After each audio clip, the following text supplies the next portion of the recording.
Hey, what's up, everybody? All two of my fans out there. I'm gonna take you through my cross and lever training that I went through today. Here's the first thing I did here was just warming up some back lever stuff. It's pretty much just get the joints ready, especially the bicep and elbows. It's one of the most demanding things in cross training for sure. So I made sure I just got a decent warm up. And notice these reps aren't beautiful either. I mean, I'm just kind of getting in the position I'm pulling out of it. The next couple sets I did, those were a lot better, but here I'm just pretty much warming up. Here we go, I'm going with a little front lever negative. This is one of the goals I want to get soon. I think I can get it. Negative is okay. I've had it better before, but I mean, I'm also putting on some weight, so kind of evens out in the long run. That one was a little better. I mean, just a little bit of the hold. I hit the position, just not completely holding it out, locking it out. Here's a video of back lever. Those ankle weights, I'm not sure how much they are, but I'm just kind of going for, I think, a 10-second hold. Probably 10-second hold. I'm not sure if I got that one, but it was alright. After that, my front levers were pretty tired, so I just decided to do some one leg stuff, just keep it efficient, keep it effective. Doing the full leg over and over again isn't as effective as just doing this one leg stuff, so I hit it with another rep here just to keep it balanced.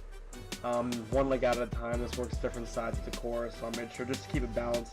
It's one of the things I'm struggling with now is actually a little bit of muscular imbalance. After that, after my body was pretty warmed up, I went to hit some cross pulls. That's a bike tube actually. One of the bike shops up at my school in Oxford, Ohio, just pretty much hands those out. They were broken, so you cut it, throw it on the bands, or throw it on the rings, and then pretty much just work some cross pulls. It's really effective, especially that for pulling and holding the position.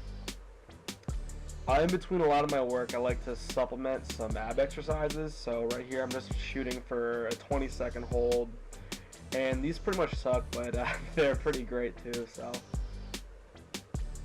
and this is pretty much one of the bread and butter exercises for the cross. Pretty much just holding it out as long as you can. If you notice on the rings, they don't have that much slack left in it, so that was one thing I like to do. I hit it with another set of L-sits just to give my muscles, or my upper body muscles, a rest, and now I'm just using my core. I tend to do that often just to kind of keep my, I guess, one muscle group resting while the other one's working.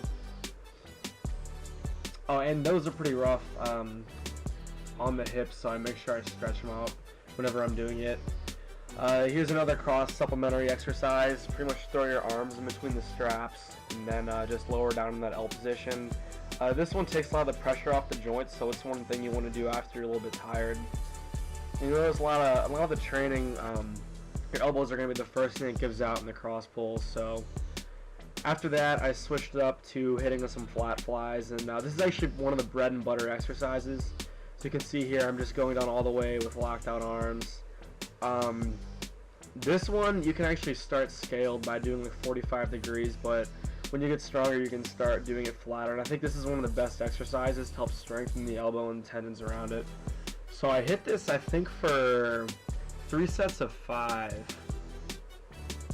So, and actually, one thing to point out here, a little bit of muscular imbalance. Notice my right shoulder is a little more raised than the left one, so I'm gonna have to be evening that out. I'm not sure how, possibly going to the rec center, but this is my last set right here. Just nailing some cross flies, banging them out. It's one of the last exercises I did for elbows, so I made sure to just get everything here. Yeah, a little grunt there as well, let it out. So after that, pretty much switched up from bent arm exercises. Oh, switched up to bent arm exercises. Did some Bulgarian dips here, and this was with an emphasis on the tempo. I did 5 sets of 3.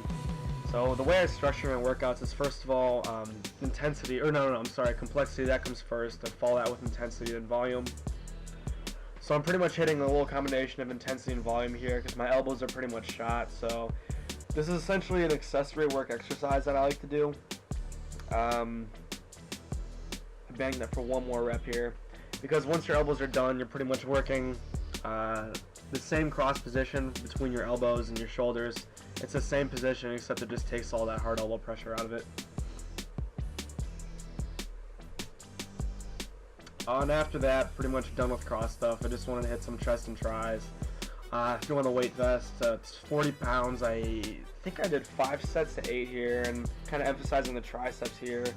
I know a few other reps. I kind of mixed it up a little bit, just to keep them, first of all, the muscles guessing, but also to give my tries a little bit of a break. I think I went on to do this for another 2 or 3 more sets, but after that, it was pretty much done.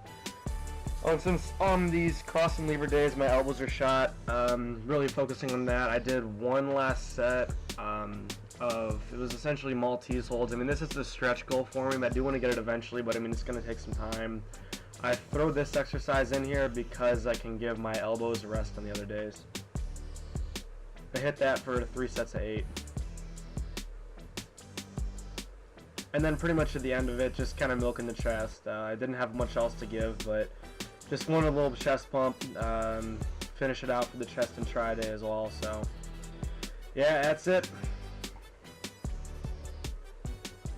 So for all 2 of you that still are watching, thank you very much, and see you next few days.